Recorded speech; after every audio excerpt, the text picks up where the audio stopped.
Assalamualaikum warahmatullahi wabarakatuh. Saya di sini akan mempresentasikan proyek computer vision tentang deteksi kuda menggunakan kasket trainer GUI.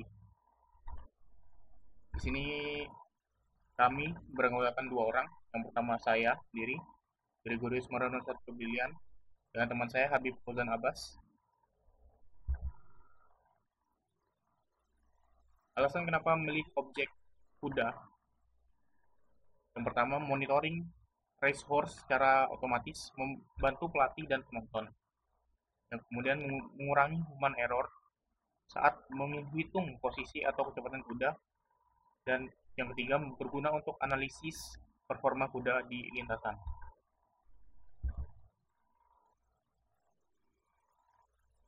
Ini adalah contoh dari data net positif dan negatif. Data positifnya diambil dari Google yang kemudian kami crop menggunakan Cascade Trainer GUI, dan dataset negatif kami ambil dari sebuah video yang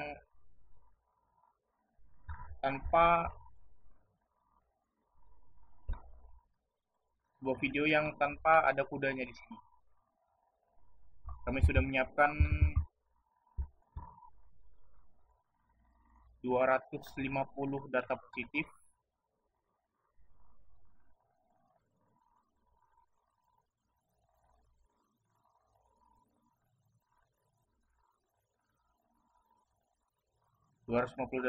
dan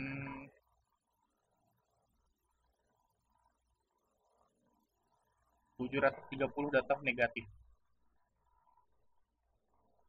Sangat disarankan jika data negatif ini kali duanya dari data positif. Contoh, misal data positifnya 250, lebih bagus data negatifnya 500 saja. Kemudian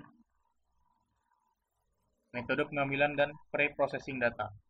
Dataset positif yang diambil dari Google yang sudah kita download, terus kita crop di Cascade Trainer GUI. Pertama dari train, kemudian pilih proper, input in folder, kemudian cari foldernya. Di sini kita dataset,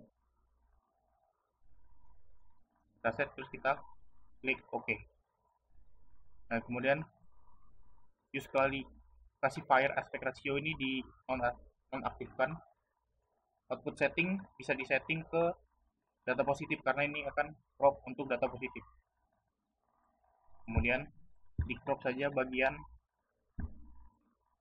yang ingin di crop, contohnya ini. Klik OK, yes. Nah, otomatis yang sudah di crop akan masuk ke dalam folder data positifnya.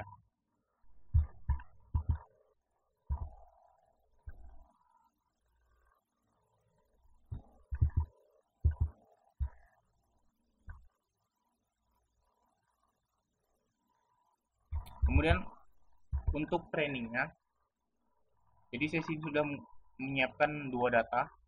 Yang pertama data horse yang sudah di training, kemudian ini yang belum di training. Jadi untuk trainingnya, saat sudah siap dataset data negatif dan data positifnya, pilih bagian training, pilih sampel folder. Di sini saya menggunakan horse copy select folder.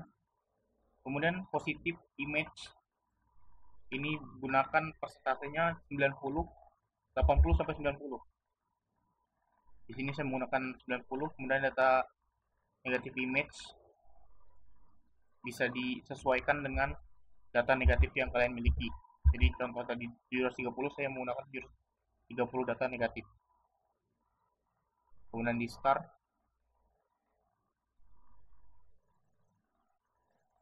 jadi training ini cukup memakan waktu.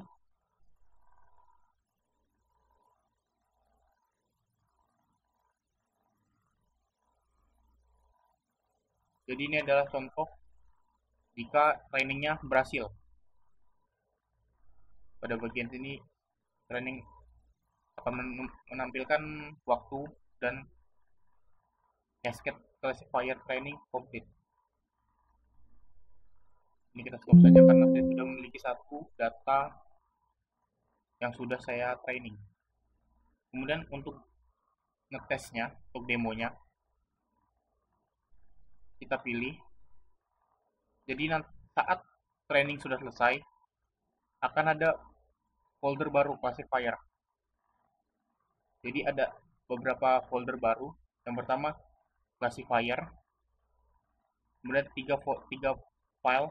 Yang pertama negatif, positif, dan positif sampel. Jadi yang perlu kita buka itu ada classifiernya, yang itu adalah cascade-nya, cascade. Jadi kita buka bagian tes, pilih browser folder, kemudian pilih folder yang udah di training tadi, cari classifier, kemudian cascade-nya, cascade.xml, klik open. Kemudian ini bisa diatur untuk karena kita akan menggunakan single image, dan kita bisa pilih dari datasetnya, foto contoh, kita pilih yang ini. Kemudian ini defaultnya di video. Kemudian kalau kalian pindah ke result image folder, pathnya bisa kalian pilih. Kalau yang sudah di crop, misal di sini kita tambah satu folder,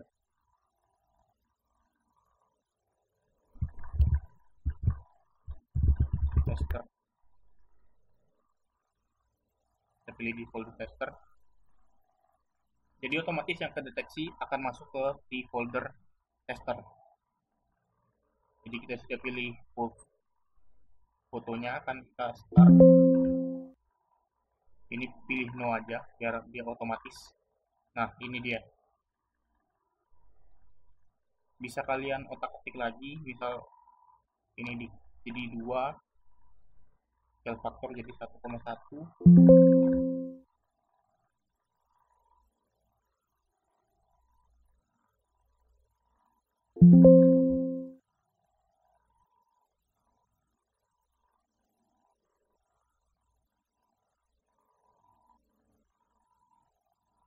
Coba kita ganti.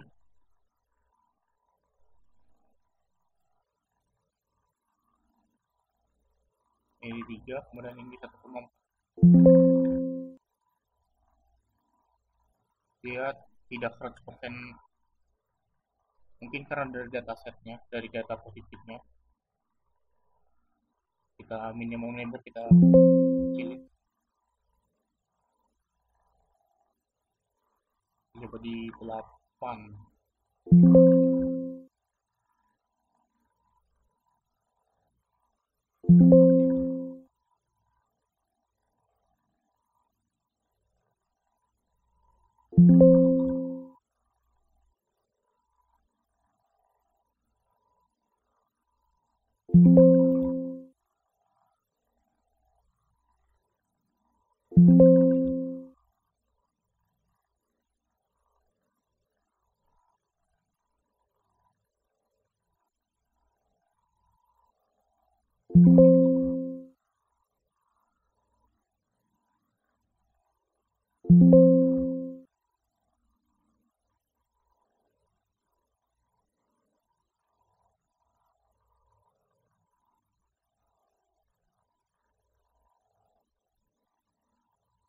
Ini 3 di 1,4.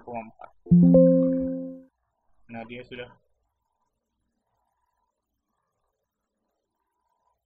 hanya 1, mungkin karena datasetnya kurang banyak data positifnya. Ini cukup untuk demonya. Kelebihan dari Cascade Standard GUI, yang pertama ringan, bisa jalan di PC standar. Kemudian dataset relatif kecil, bisa menggunakan dataset yang kecil, sekitar 50, 20, tapi itu akan mengurangi dari akurasinya. Mudah digunakan untuk objek sederhana. Kelemahannya akurasi menurun jika backgroundnya kompleks.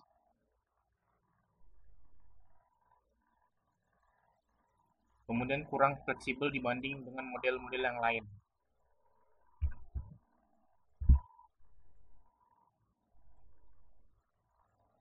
Mungkin cukup itu saja. Kurang lebihnya saya mohon maaf. Akhiri, wassalamualaikum warahmatullahi wabarakatuh.